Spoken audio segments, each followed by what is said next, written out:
Ready when you are, Chair.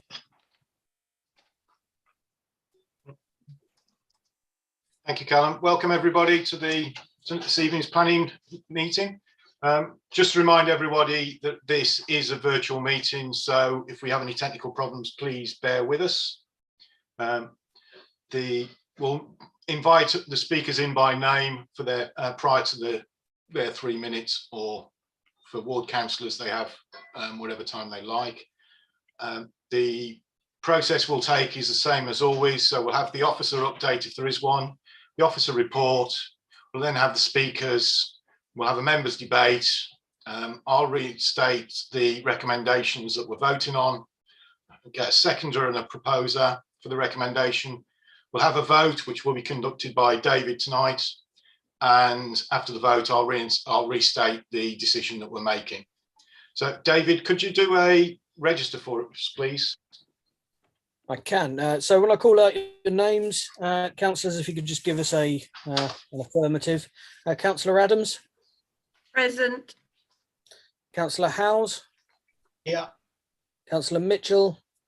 Yeah. Councillor Jelly. Present. Councillor Titcombe. Present. Councillor O'Hara. Didn't quite catch that, councillor. I'm here, sorry. Councillor Thurland. Here. And Councillor Morton. Yeah. And then officers, we have Rob Harbour. Yeah, sorry. James Wilson, Interim Head of Development Services. Present. Martin Hammond. Present. Malcolm Ball. I'm here, thank you. And Louise Holland. Here. And legal, we have legal representative Emma Granger. Present. And then myself as committee administrator, and my colleague Callum Guluzzo as committee manager. Present. And myself as Mark Rowley as chair. Of course. Okay, have we got any apologies tonight? Just the one, Chair, Councillor Scott Edwards, with Councillor Ian Jelly acting as substitute. Okay. Any declarations of interest? No. Oh, Councillor Norton, you're on mute. I'm a ward councillor for Slade, but I don't think that's an issue. No. Okay. Minutes of the meeting held on the 14th of February. Are they? You're happy that they're approved? Yes, Chair. Thank you. There's no items of urgency, so we'll start with the one and only application tonight. Chairman, can I just make a statement in terms of why this application is coming back to you? Yes, please. Okay, so it is set out at page 18, but so if I just read the first part of that, the application is returned to the committee so that it has the opportunity to reconsider the resolution to refuse planning permission of the 2nd of March 2021 Planning Committee following the receipt of legal advice. No decision notice has been issued for this application, and therefore the matter can be reconsidered. The item was originally reported to committee as there were unresolved material objections to the proposal. This remains the case. The committee report presented on the 2nd of March is attached to Appendix 1, so you'll see all of that in the report. So in summarising and paraphrasing the legal advice given, the reasons why this decision could not be made on the grounds which were put forward is threefold. Firstly, drainage is not a reserved matter to decide within this application. Only the location of the drainage as part of this application can be decided, i.e. the spine road within the application. Secondly, the drainage solution has been discharged through conditions attached to the outline permission. Therefore, no additional approval is required or necessary. And thirdly, there is no evidential basis for concluding that the drainage proposals are unacceptable. And therefore, that in this case, the matter has been brought back for you for members to reconsider. Okay, thank you, Chair. Thank you, James. Okay, so Louise, over to you. Thank you. There's no update, Chair, on this particular item. Before I get into the presentation of the actual application itself, just wanted to pick up where James left off really and just outline a few things regarding the application before we get into the detail. So as James said, obviously this is coming back for reconsideration. And the original report from the officers is at Appendix 1. Just to highlight that there's no change in terms of the assessment of the officers' report. However, there is a change in terms of the recommendation and the conditions. So the recommendation before you tonight is approval with 2 conditions proposed. 2 of the previous conditions have been removed because they reference details that have already been approved via the outline consent. So it's just to make that point regarding the recommendation change. The application before you tonight is a reserve matters application. And tonight you are considering the layout and landscaping of the internal estate road and also the wider site landscaping. So it's for those matters only. Access was approved at outline stage, so the access roundabout into the site. There are no buildings proposed to this particular application. So it's purely those matters before you tonight. In terms of the update report, that sets out the matters James was just referring to in terms of the drainage and flood risk. And just to reiterate that those matters are not before you tonight and they are not reserved matters and so cannot be considered. The second part of the update report details matters which we have already approved either through the outline consent itself or via the approval of conditions on the outline. So the report goes into some detail and there's a table in there regarding what matters have already been approved. So that's clear to you tonight what's actually already established. But just for the avoidance of doubt, I thought it was worth picking up on a few of those points just to make clear what's already been approved. So we've got the parameters plan through the outline which has been approved.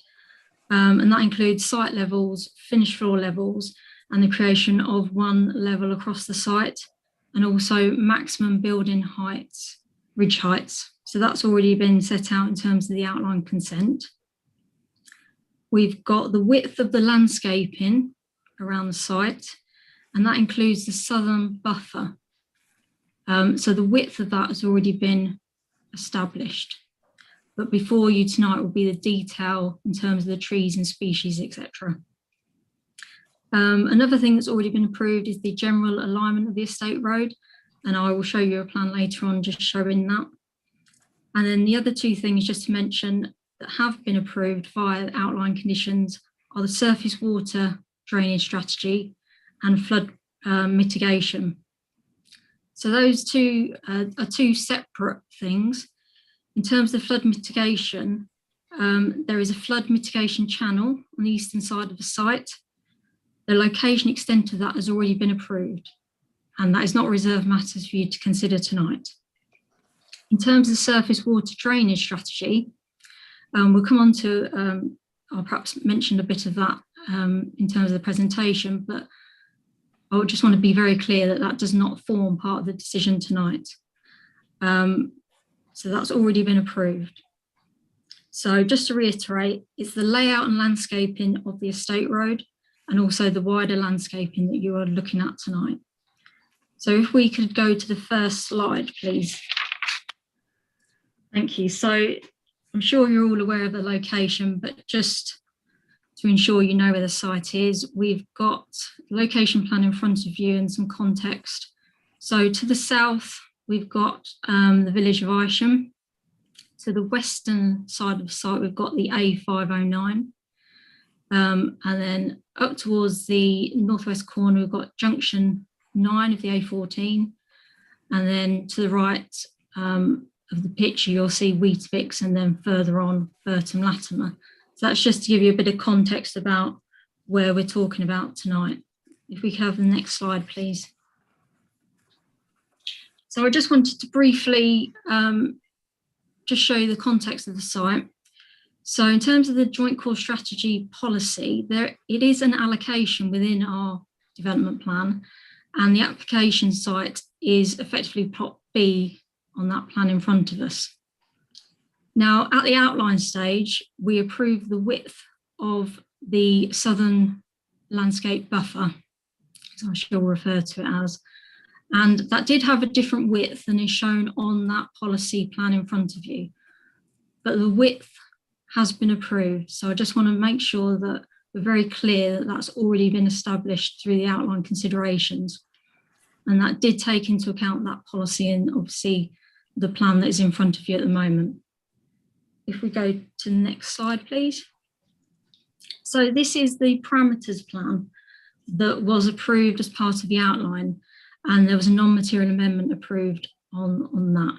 But that gives you the black dotted line that goes into the site and then around, and then you obviously got the arrow there. That's the alignment of the estate road that was envisaged at outline stage. So we'll come on to some plans in a moment about the estate road, but that does follow that general line that was approved at outline stage.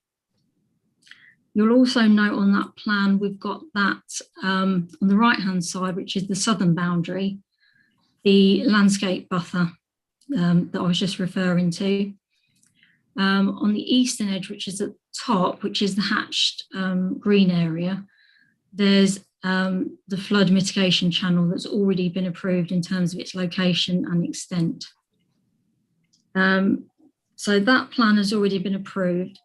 And just to reiterate, in terms of site levels and the maximum ridge heights of any buildings that should come forward, that's already been approved as well.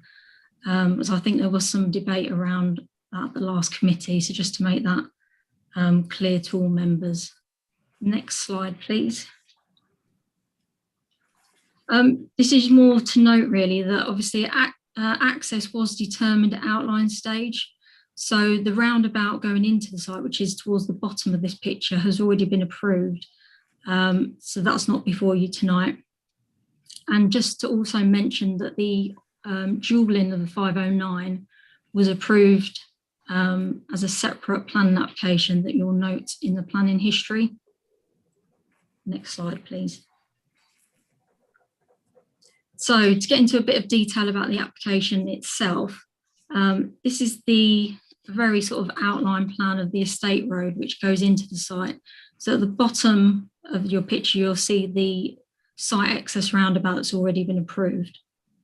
And so you've got the, as I shall refer to as the access road, just to distinguish between sort of two sections of the estate road. So you've got the initial part of the road that comes into the site, I'll call the access road, and then that runs east to about halfway along the site, and then that travels then north, and that section I'll call the estate road or spine road.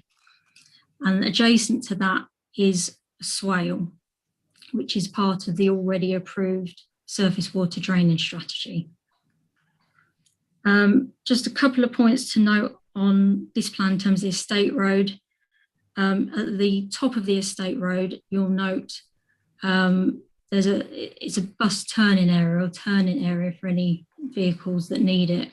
We'll come on to a bit more detail, but that has obviously been tracked to ensure that vehicles can get around that. But there will also be, because there will be plots, there will be vehicles obviously going into plots themselves and then turning around within those plots. I think we'll go to the next slide and then I can go into a bit more detail about the road itself. So the site roads, internal site roads will be 7.3 metres in width. And then adjacent to that in the pink outline is a combined footway cycleway. So that runs into the site and then goes along up the spine road internally. Then it also, as you'll note towards the top of the picture, then travels west. And then I'll show you another slide in a moment that links that back up to the 509. Just in terms of the other features of the estate road, you've got adjacent to that cycleway, you've got a verge as well. And then on the other side, you've got the swale that I've already mentioned tonight. Can we go to the next slide, please? So just to mention, obviously, I just talked about the cycleway footway. So on the left-hand side of this plan, you'll note that pink line, and that's that cycleway then going up the edge of the site and then linking onto the 509. As part of the outline, there were measures, improvement measures agreed to link basically the site back into Kettering. So there are improvements to be made, which will then ensure that there are pedestrian or cycle links then all the way from the site back into Kettering. In terms of consultees' comments, Highways Authority have obviously looked at this application in some detail. The application was accompanied by information regarding tracking, as I've mentioned before, but also visibility information to make sure that the internal roads themselves are safe and are designed to take the traffic that it's intended to. And as I mentioned before, there's a bus turn-in facility within the site as well. Have the next slide, please. So this is just to mention in terms of the road, it will be lit. And these will be lit by 6 metre high lighting columns, and they're approximately 15 metres apart. So they'll be on one side of the road. The next slide, please. This is a plan just showing basically the utilities that are existing on the site. And just to give you a bit of context with what's already there. You'll note in terms of the pumping station for the surface water strategy that's been approved already, that's towards the bottom of the plan, adjacent to where the access road turns into the site and then goes north. There's sort of a black blob there, and that's where the pumping station will be located. If we could go to the next slide, please. So this is an important plan. This is the overarching landscape plan. There are lots of, as you'll see, there's different, that's broken down into different sections, which provides more detail. But obviously it's not really realistic to present you with 13, 14 plans of all the landscaping. So if I can run through this in terms of the proposals, and then that gives you a good idea, combined with obviously the detail in the report as to the landscape proposals that are before you. Now, it's probably worth mentioning at this point that the purpose of the landscaping strategy and the details that are coming forward now is not to hide the development in any way, but it is to try and screen it and soften it. And obviously, in terms of the Joint Core Strategy policy, it is to try and minimise any impacts, and particularly any impacts as viewed from the south and the village of Isham. So it's not to screen it completely, but it is there to try and minimise those impacts on views. So if I could just run you through there's different elements of the landscape strategy that I just want to make sure that you're clear on. So there's the landscaping of the estate road itself. There's the landscaping of the access road, which comes off the access roundabout and then goes into the site. So there's two elements. You've got the landscaping of the southern buffer area. And then you've got landscaping to the north and the western boundaries, which are essentially adjacent to the 509 and then up and adjacent to the A14. And then you've also got some landscaping alongside the eastern boundary. So if I can just quickly run you through those elements. Officers have obviously considered in some detail in the report the landscaping strategy and consider it to be acceptable. It's very comprehensive, and there's over 7,000 trees that are proposed as part of the overall scheme. So if I could start with the access road itself, and this, as I say, comes in from the access roundabout at the bottom of the plan that's in front of you. And hopefully you can see on that plan that on the southern side of that road, so above where that landscaping buffer area is, there's a sort of a dark green line that runs along the southern boundary of that road. And that's a line of trees. So that's a line there that goes all the way along that access road as proposed. That includes around 47, I think it's set out in the report, Scots pine trees, and there's obviously other trees within that to give that additional screening. You've then got the southern buffer area, which, as I mentioned before, the width of that has already been approved, but we're looking at the detail of that tonight. There's around 100 trees proposed as part of that buffer area, and that includes a range of trees at different heights to try and give it some more early screening. Obviously, it will take time to establish, and just, you know, to reiterate, it's not to completely hide the development, but to try and screen it and to minimise those impacts. So we've got those two key areas there. In terms of the estate road itself, which then runs north into the site and sort of terminates about 2/3 of the way up into the site, you've got a hedgerow, which is that green section running adjacent to the road there. And also there are trees within that as well. And there are trees at the end of the swale, which you notice there's a couple of circles there, which indicate tree planting.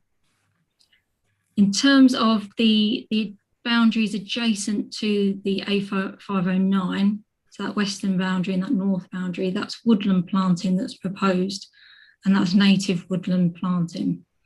There's also an area in the corner, northwest corner, that's an existing area of woodland that will be retained and also enhanced. So that will not be removed as part of any of these proposals. The final element that I'll just briefly touch upon is on the eastern side, which is adjacent to the flood mitigation channel. And that's primarily wet meadowland. Obviously, the trees and hedgerow are not suitable for that area for obvious reasons in terms of the flood mitigation, but there is some landscaping proposed. And the landscaping across the site, as I say, is to soften the development, but also to enhance the biodiversity across the site and increase the number of habitats and different habitats that are present.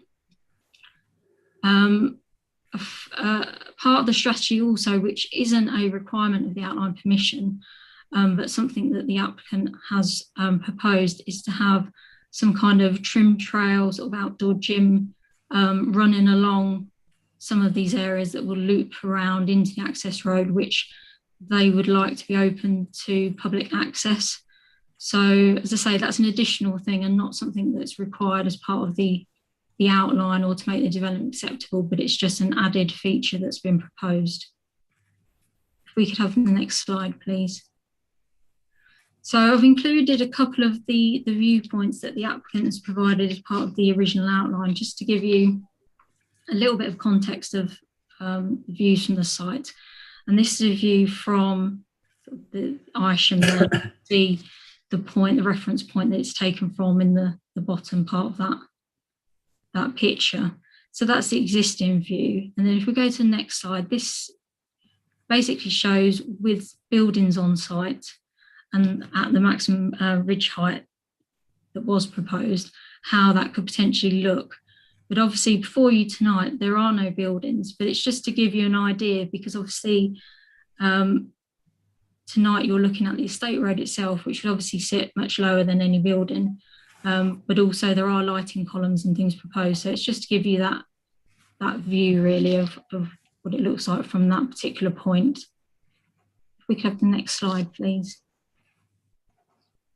So again, another viewpoint that I've chosen, basically looking directly towards that southern boundary.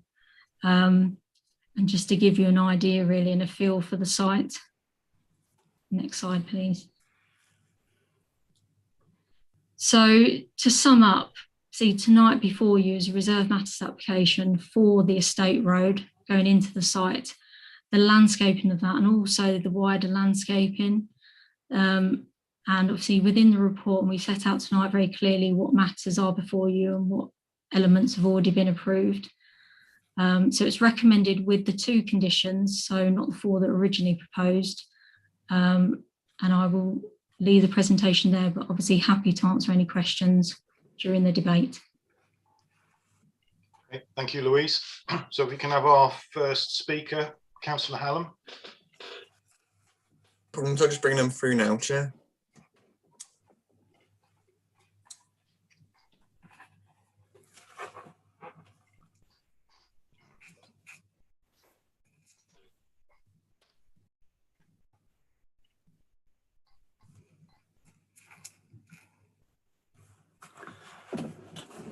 Evening, Councillor Hallam.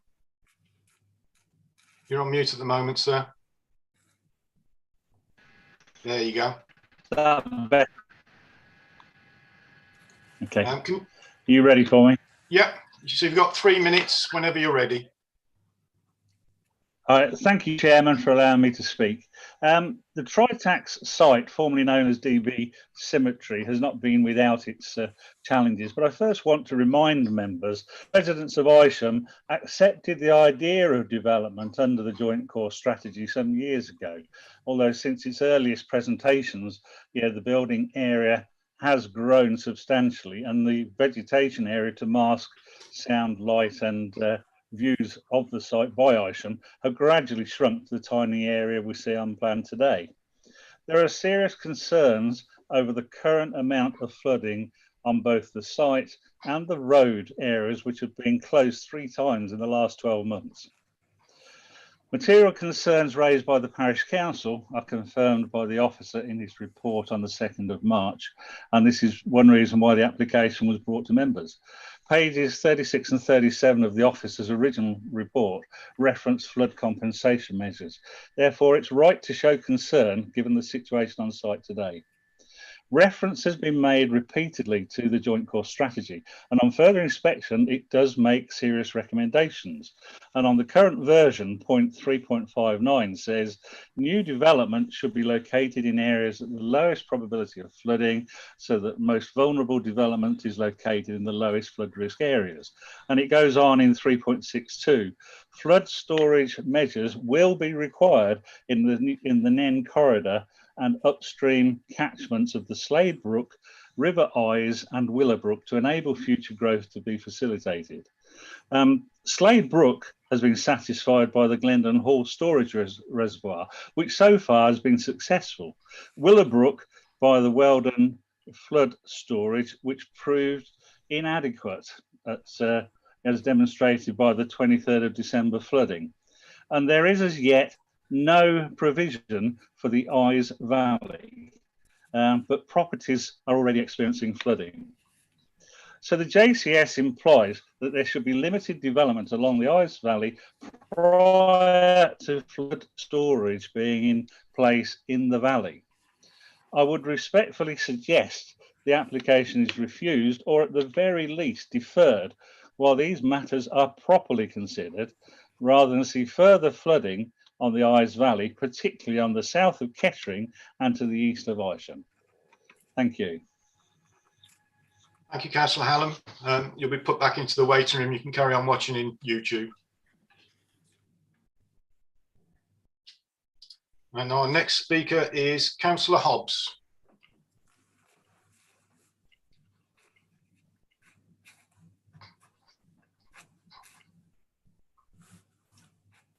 Good evening, Councillor Hobbs.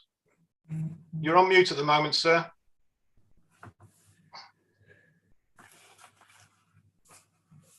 There we go.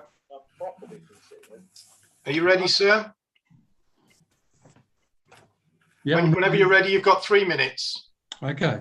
Good evening. Tonight I'm speaking on behalf of Isham Parish Council and parishioners. I must admit I'm puzzled why we're back here tonight, but the impression given to all of us is that KBC is scared to go against the applicant. And it is obviously a financial decision, not a democratic one. However, in respect to the landscaping, there is no doubt in our minds that this scheme is inadequate.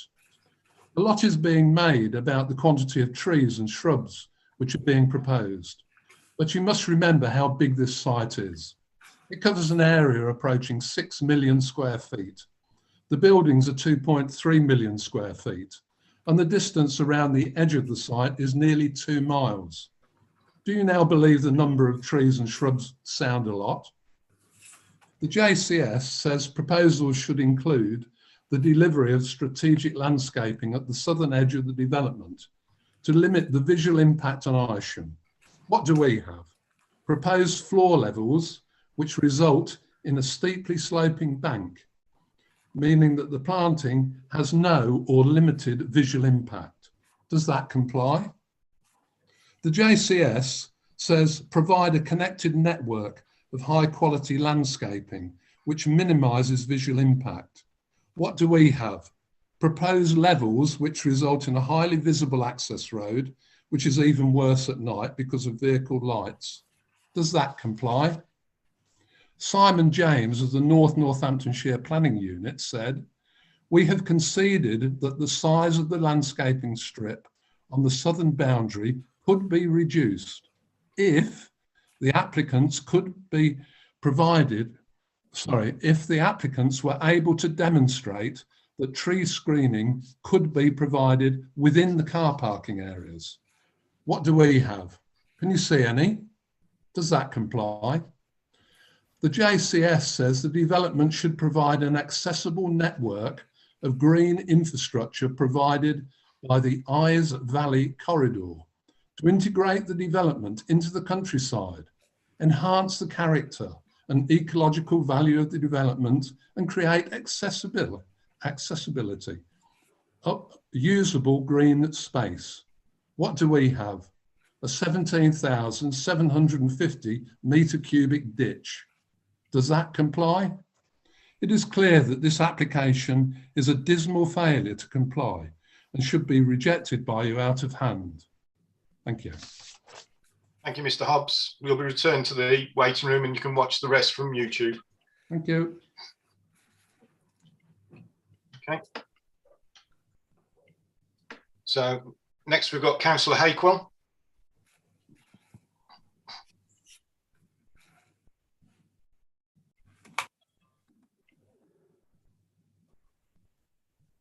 Evening, Councillor Hakewell. Hi there. Okay. It's Mark Rowley, the chair. Whenever you're ready.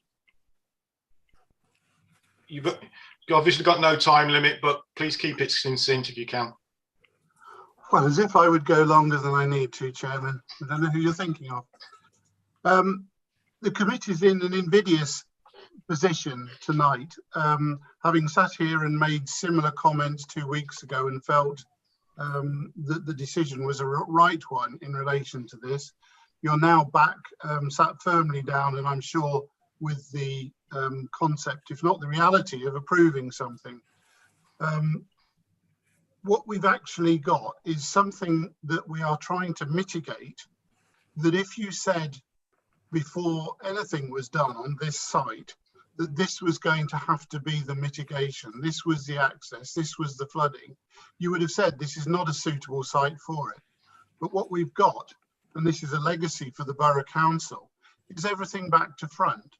We've actually said this is a good site for a massive warehouse development, and now we're trying to shoehorn through conditions, through significant risks in terms of flooding and other issues, this into the site. One of the things I still really don't understand is why the buffer to Isham was reduced. I mean, who begrudgingly said that should be reduced? Because when our colleague Louise put the plans up, you can absolutely see that the strategic joint course strategy going back 5 or so years shows a much wider buffer, enabling a much wider approach to that sort of landscaping, if you like.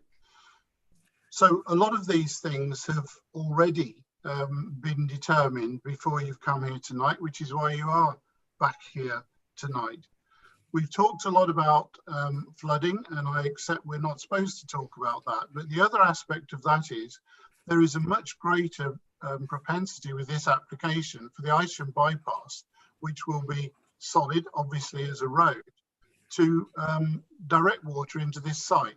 And I hope each member of the committee is comfortable that we're not only looking at mitigating what's on site, but mitigating what an elongated version of the Isham bypass will pass straight off hard surfaced roads into this site and onwards, because originally the Isham bypass was different.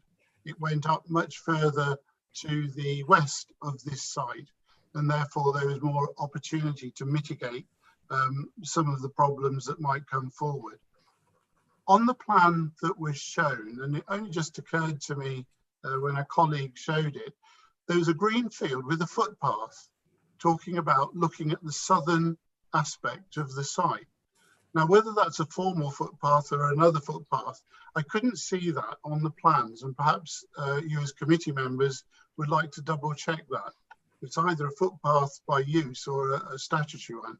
Is that footpath looking towards the south on the plans?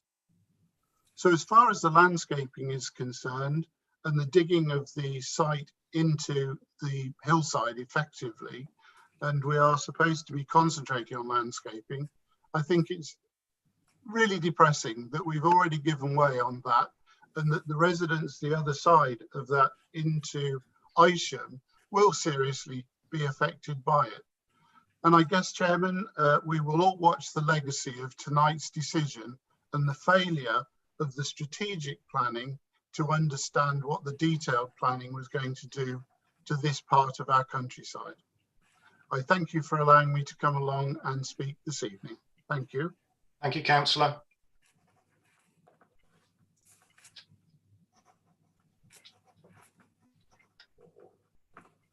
So, councillors. Oh, sorry, we've got Peter Frampton.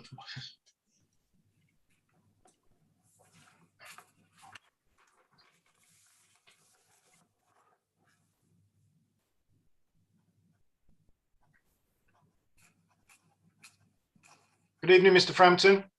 Can you hear me? You're on mute at the moment.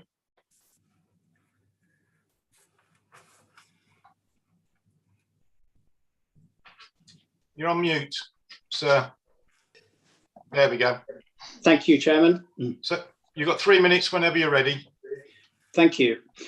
This is a key site that underpins the development strategy for the whole of Northamptonshire, not just Kettering Borough. Policy 37 gave consideration to matters such as highway capacity, connectivity, strategic landscaping, green infrastructure and flood risk. The granting of the outline planning permission has established that the site-specific criteria to Policy 37 have been addressed. A parameters plan was approved, including the provision for landscaping on the southern boundary. The submission of reserve matters is not an application for planning permission. It is an application for approval of details pursuant to the principles which have been approved in the outline planning permission. The details before you accord with the approved parameters plan. The previous resolution was based on drainage matters only, which have already been approved as a discharge of condition on the outline permission prior to the last committee meeting. The storm drainage and flood risk issues of this development have been satisfactorily dealt with, i.e. there will be no increase in flood risk off-site.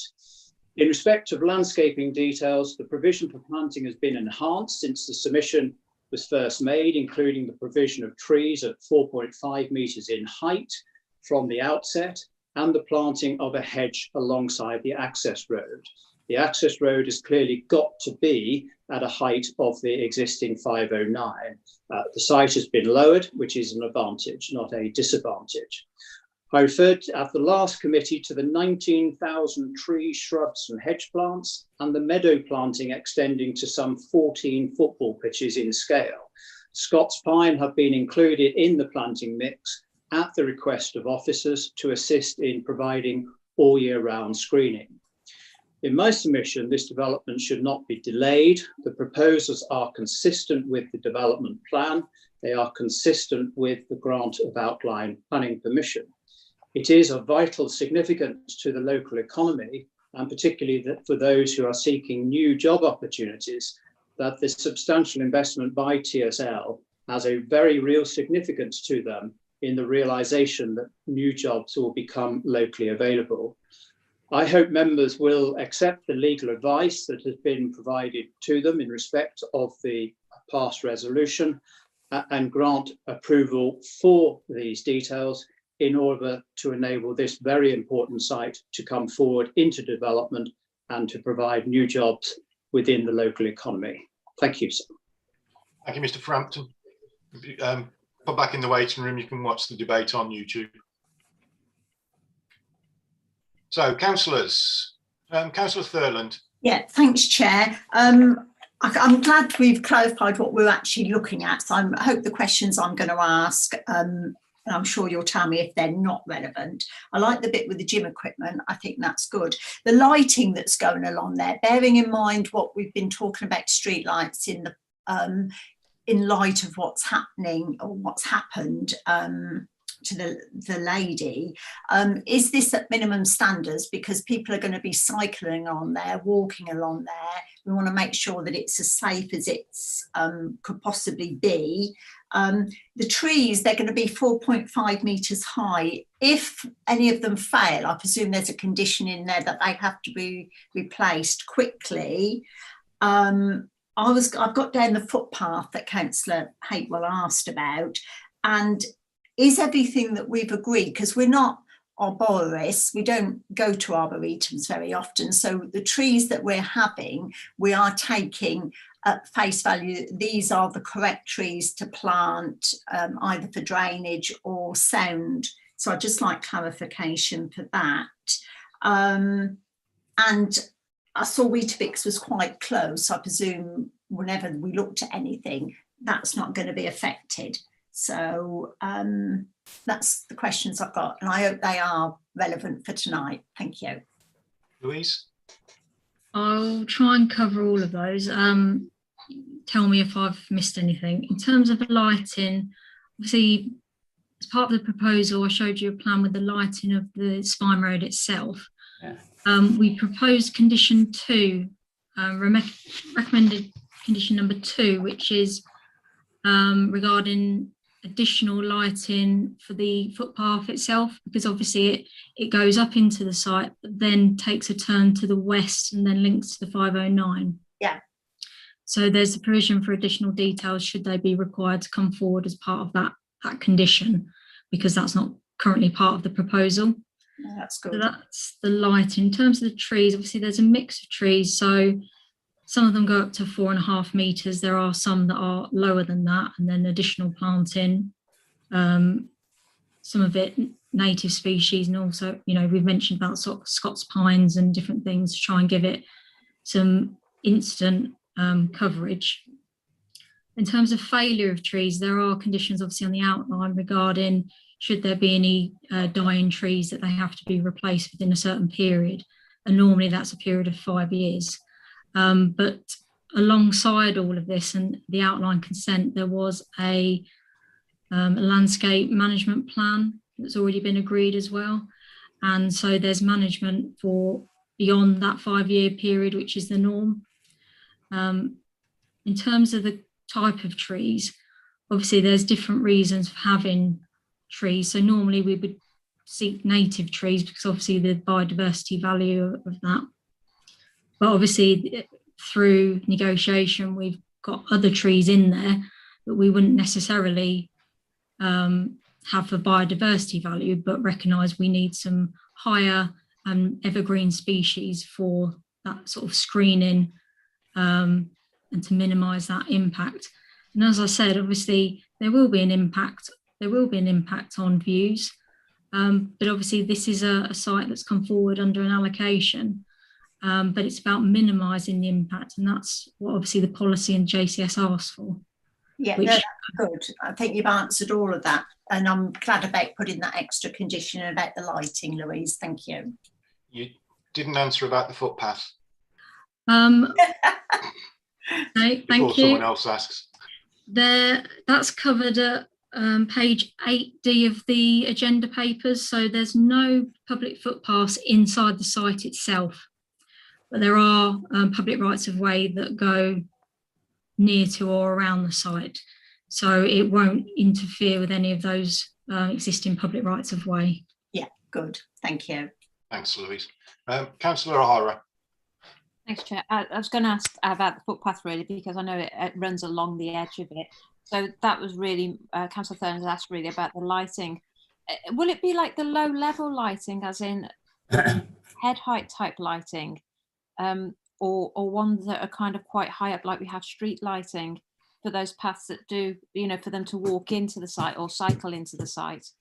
And the other thing I wanted to ask, that I know we're trying to make sure that this roadway into it, because it's already got the permission to do the development, but is there any way we can conserve and enhance the natural environment in terms of the trees that are being planted? I know some of them are going to be like 4 meters high, which will be the pines, but the other ones that are on there, which is on 8K, it says they're going to be 2 to 3.5 meters in height along the southern access road, which means an additional 47 trees to provide further screening for the south, in addition to the structural landscaping discussed above.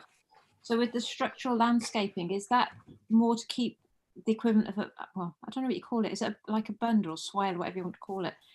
Is that to keep the soil in place so it can take the extra water? Because you're taking away 9 meters of land to kind of reduce the height of these buildings in the long run. But what I'm asking is, the deciduous trees that are being planted, are they going to be enough, or mature enough rather, to be able to soak up the water that's going to run off that site for the runoff rate that it'll have? Because there's going to be a heck of a lot of tarmac on that site to be able to take all the vehicles that are going to run through. So it was just a couple of points really. I could pick up on the height of the lighting. At the moment, there's lighting proposed along the internal spine road itself, and that's at a height of 6 meters. But what we've asked for is through that condition, which came, I believe, as a point raised by the crime and prevention officer, design officer, for lighting of the sort of combined footway cycleway into the site that then links up to the 509. So those details haven't actually come to us yet. But obviously when they do, we will take a lead really from the police in terms of what they would recommend for that particular sort of part of the site in terms of ensuring safety of anyone using that. So that's not detail that I've got tonight, but obviously we would consult the police as part of that condition process. In terms of the trees, I think the structural landscaping that the officers are referring to is really the buffer area. So along that southern area, which has those 100 trees within it. The trees themselves are not there per se to soak up any of the water. They don't form part of the surface water sort of strategy. Obviously, the more trees you have there, they will soak up the water, and that's an added benefit. But they're not there particularly for that reason. The approved drainage strategy for the site includes obviously the swale that we've seen on the plans tonight, but there will also be, as plots come forward, on plot surface water drainage. Now at the moment, the applicant is proposing underground storage, which is an acceptable method, but it could be when those plots come forward that there is, balancing or attenuation ponds within those plots. But what the applicant has demonstrated to date, that there is a solution and a strategy that's been approved for surface water. And that does not include the trees. Obviously, as I say, that's an additional benefit. The more trees, the better it, isn't it, from a variety of perspectives. But it's not integral to that drainage of the site. Hopefully I've answered that question. Councillor Morton, did you want to speak? No, I was interested in the water drainage, but she's just covered the point for me. Okay. I've got no more hands up. Is there anyone else wishing to speak? Otherwise, we'll go to the vote. No? Okay, so the recommendation is approval. Do I have a proposer and a seconder? Councillor Adams to propose, Councillor Jelly to second. So David, if you could do a vote for me, please.